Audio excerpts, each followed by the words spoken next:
everybody, welcome back to the channel. I am here today to share with you my Plum Paper Ultimate Financial Planner and my first Plum Paper order. So let's get started. I'm super excited to share this planner with you today, and spoiler, I don't love everything, but I absolutely love a lot of things. So one of the things I wanted to share with you right before we get started is I did choose this personalized cover, and I have flipped over the clear plastic cover that actually lays on top of it just for the glare. So if you can see, there is a clear cover that goes over this, but the material of the covers is also super durable. They give you a sample card so that you can actually like pull and try to tear the cover. Just to show the durability. So it is like a thicker cardstock, but super smooth and super durable, and it is designed to just be interchangeable on the coil system. And I added this cover set. This was an exclusive during the week that I ordered that supported an artist who actually just opened her own Instagram account for her art, and I will share her link here as well as in the description below. But I just thought this was super summery and fun, and I wanted to have it on hand and just to support the artist.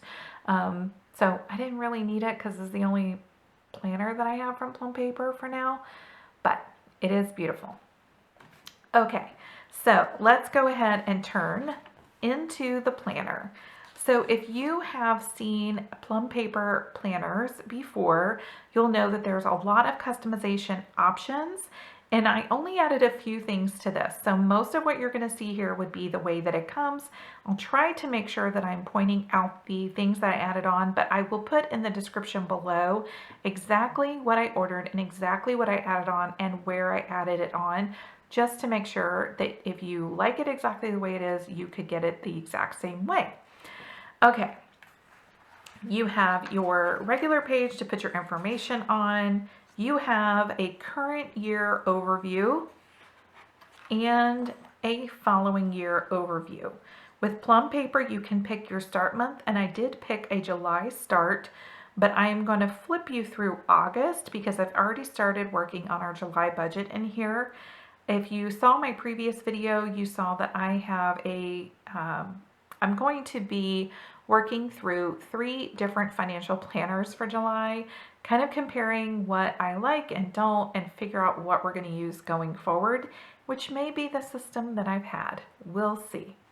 Okay, so back to the Plum Paper Ultimate Financial Planner.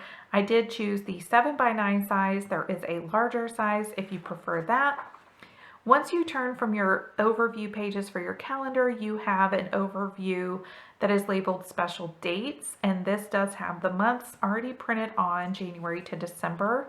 For financial planner, I think this is great for unusual or non-recurring expenses. So for example, I have a PO box and that renews twice a year, so it'll renew in July. And this is a fantastic place to have all of that in one overview. Even other planners that I've used, you could put that note on each month, but if you really just wanted to sit down and see at a glance all of those unusual things, maybe when your car tags are due, if you pay your car insurance twice a year, which months those are due. Anyway, it's just super helpful to have it in one overview. So this I love. And you don't have to use this section like that, but you also have a whole nother section which they have labeled ideas, plans, and goals, but it's laid out for you to use how you want. So you basically have 2 opportunities to use this layout in ways that work for you. Just to make a note, if I were to use the monthly dated layout for those unusual expenses, what I might do here is track either the events that are coming up that would be large expenses, or if you own a home, I think this would be a great place to track what you did in the home as far as expenses and have one record. So just an idea. You could do it for car maintenance, so on and so forth. Okay, so I chose a July start, but we are going to flip to August and you'll get an idea of the layout. So as with other monthly layouts with Plum Paper, you have a dashboard here for your highlights, goals, birthdays, events, things to remember, and then 2 blank sections down here. Clearly, I did use this for goals for the month. Birthdays, you could put in here, especially if that's going to be related to expenses or expenses because you're going to things for the birthdays, events, and so on. Things to remember. Again, this could be where you transfer those unusual expenses and put them here. So for us, like the P.O. box renewal and so on. And then I liked this section just as a note for a place to put miscellaneous income or unexpected income, refunds, and so on.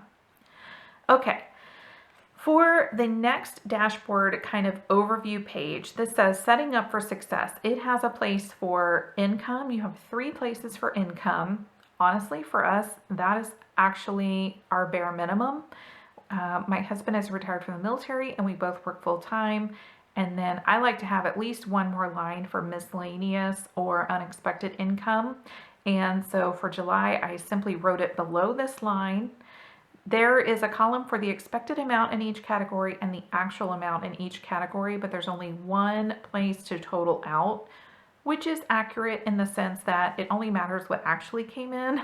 So you could argue you only need that amount. However, as you set up your budget, you need to know your expected amount. So I do wish that the total income label was moved over and that you could total your expected and your actual. That would be my suggestion.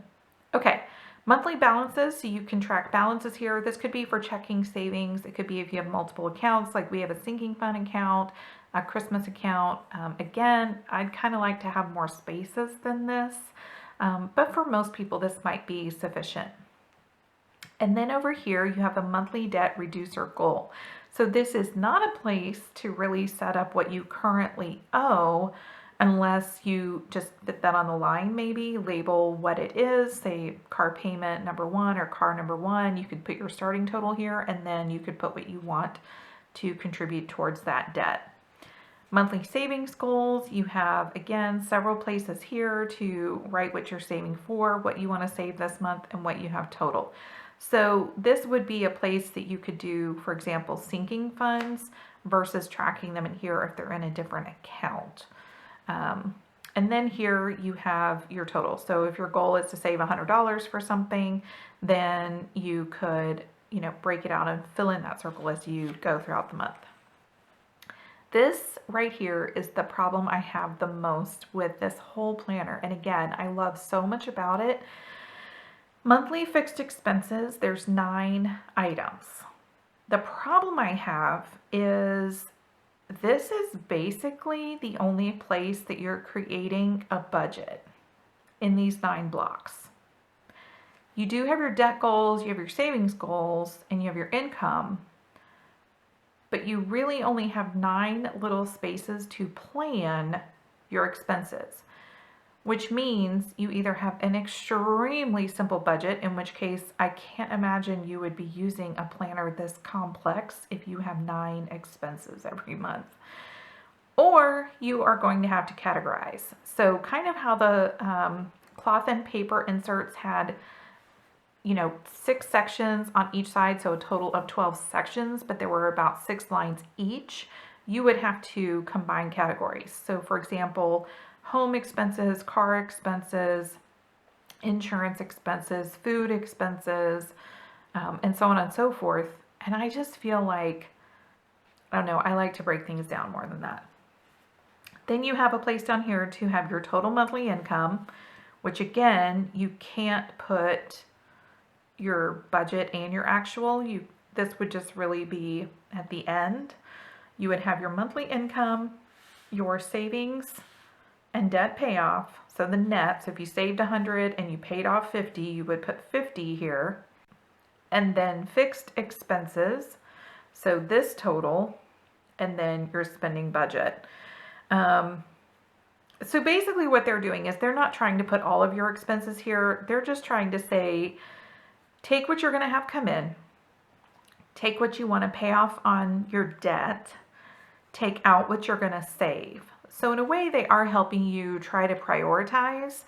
From your income, you start with what you have to pay off or what you are trying to pay off, plus what you're trying to save, Then you take away your fixed expenses. So your rent and your mortgage, your car insurance, your life insurance, your things that are fixed, your internet bill, maybe your, I just start having trouble with this because there's fixed expenses that aren't necessarily a priority. um, and there's priority items that aren't going to be a fixed amount. So for example, your utilities, electric, water, those are pretty much top priority, and yet they're not going to be a fixed amount, so they wouldn't go here. But things like your cell phone might be a fixed bill, but maybe you have a lot of things on your cell phone bill that you don't really need, so you're prioritizing those before you get to your spending budget. So, one thing you could do is just not make this fixed expenses. You can make this priority expenses. And you could do what is often called the four walls. So food, shelter, transportation, and clothing. And maybe you put those kind of four walls items here, and then you move into your spending budget. That was a lot of information on how to use this page instead of just showing you the page. So I hope you found that helpful. Okay, then you go into your monthly view. Now, I have mixed emotions about this because this means that the tab does not open to the month. The tab opens to your dashboard.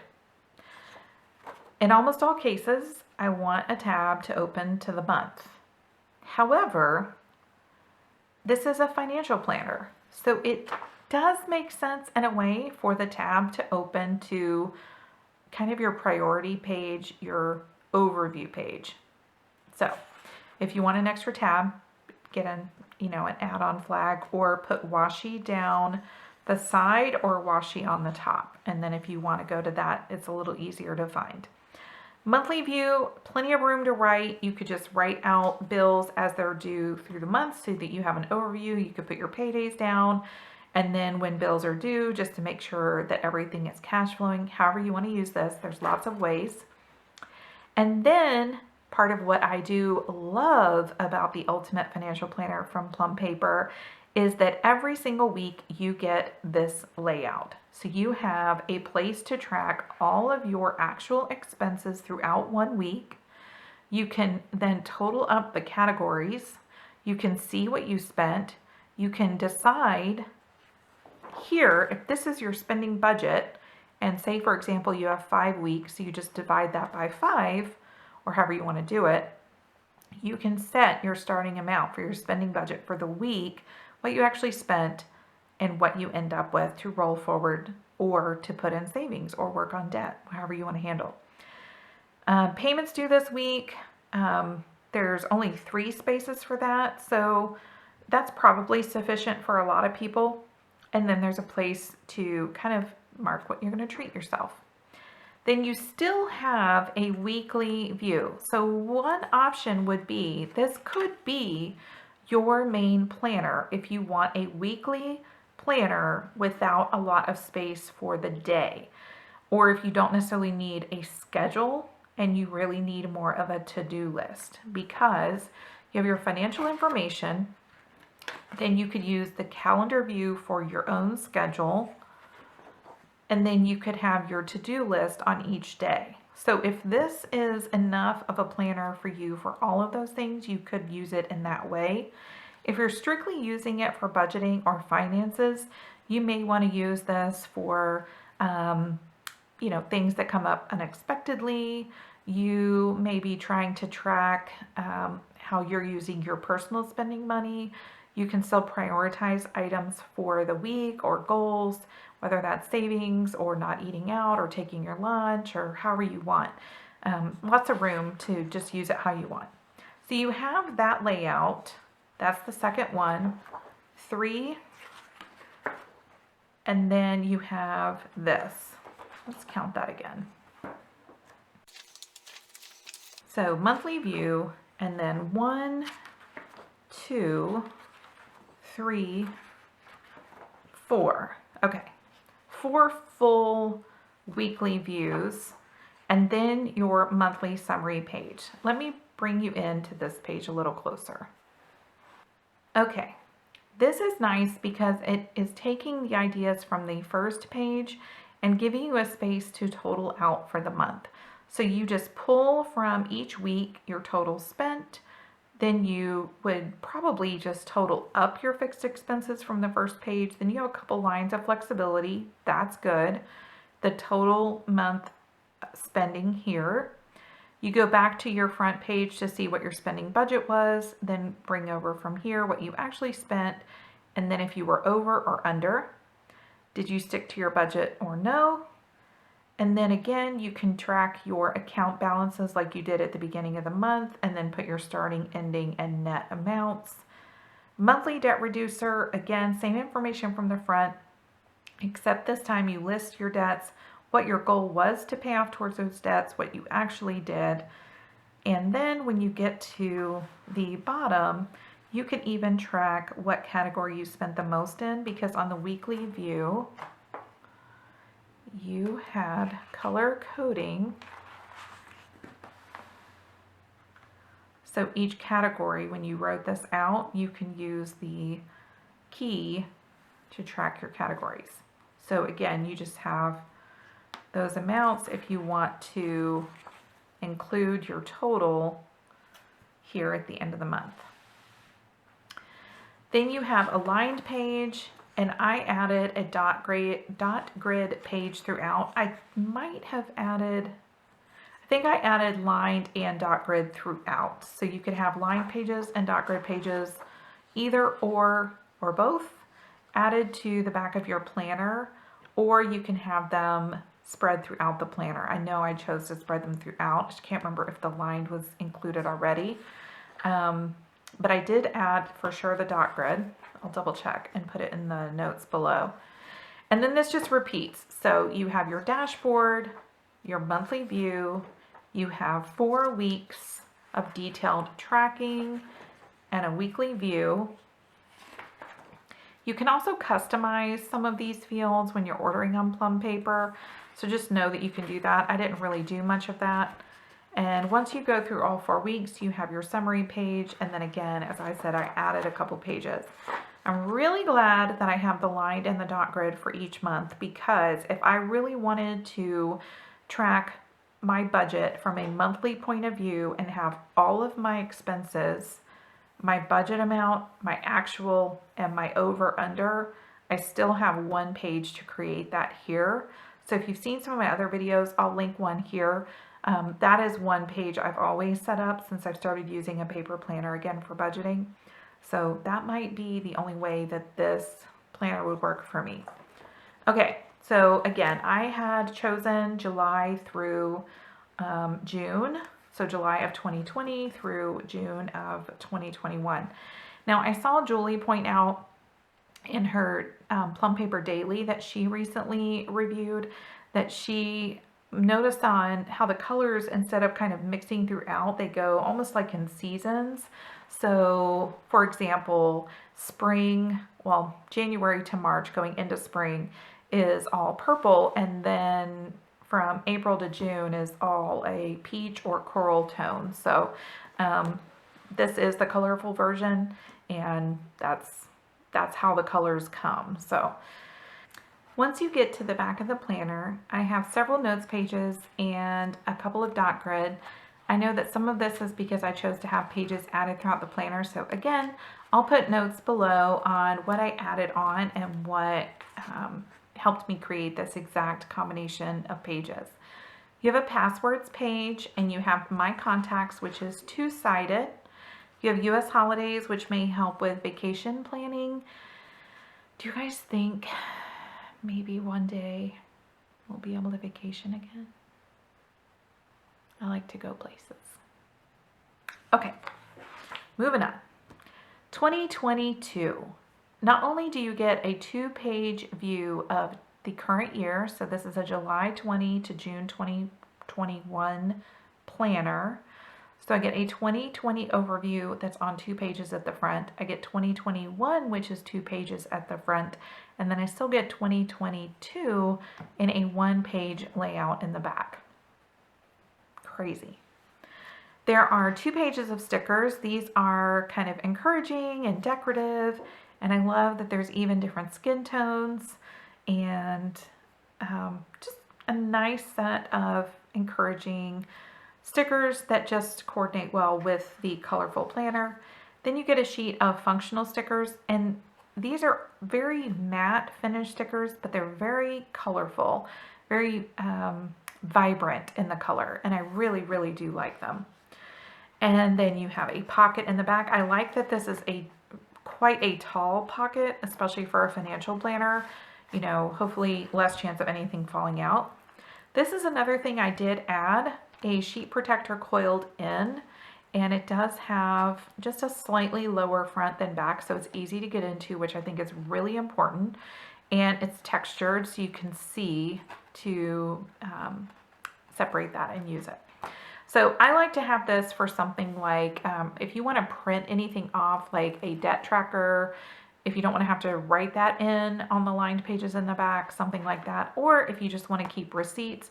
Sometimes I'll keep receipts of things that we're not sure if they're going to work or fit or so on. And it's nice to have one place where I can keep them and know where they are. And that is it, you guys. I actually really, really like this planner. I feel like this is something that my husband could pick up, look at, and understand exactly what's going on. He's not trying to figure out amongst all my stickers what numbers matter, what's important. And I think it's a good way to have fun with paper budgeting. So you have color and you have, you know, room for it to be fun without it requiring a setup every single week or every single month. A couple other things that are probably my favorites would be these weekly expense pages and being able to kind of sum up your week. I know that the Budget Mom is similar to this in a way. This would also allow you to do paycheck budgeting, whether you get paid every week or just twice a month, even if you just wanted to use 2 of these and do it by paycheck. So there's actually a lot of flexibility in the layout. The one thing that I think it is really, really missing, especially at the beginning, is a place for all of your expenses for the month to be in view by budget, and then what your actuals are, and to see your total over and under in one view. Now, since you add lined pages only at the back, or lined or dot grid, however you would want to do it, it's only going to be at the back right before the next month if you choose to add pages and insert them throughout the planner. So if you wanted to fill that out, as I mentioned, and do your budget in one view, it's going to be at the back of your month and not at the front, unless you only added the page here and you set this up. So for example, if you used this page to do your budget overview for the month of December.